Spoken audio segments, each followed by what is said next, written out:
try to, okay, 20 baht, 20 baht, 20 baht, 30 baht, okay. Then, you will get some coins there, 20 baht, okay. And after, put your clothes there, okay. Close. Okay, the 2 coins for 20 baht. Put there in the insert coin, 2020. Okay, after that, you will pay detergent, laundry detergent, and softener. Okay, 10 baht. 1, 10. Okay. Okay, that's good. How about down softener? 5 baht. 5 baht. Downy. Okay. 10 baht 5 downy. And 5 again. Okay.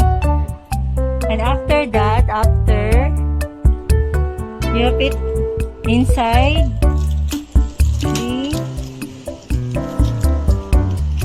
the softener. Yes, detergent there. Okay, detergent and softener. Okay. Down. Okay. And after that, insert another 20 baht. 20 baht. 20 baht.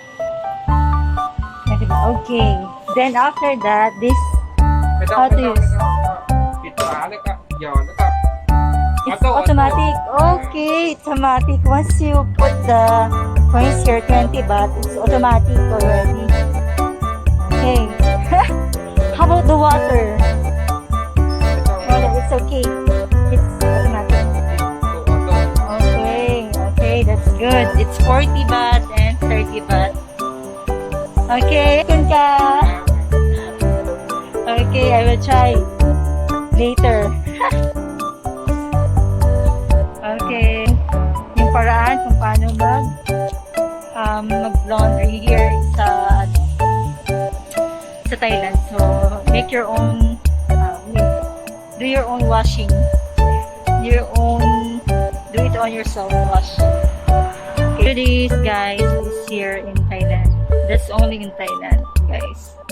Okay, go.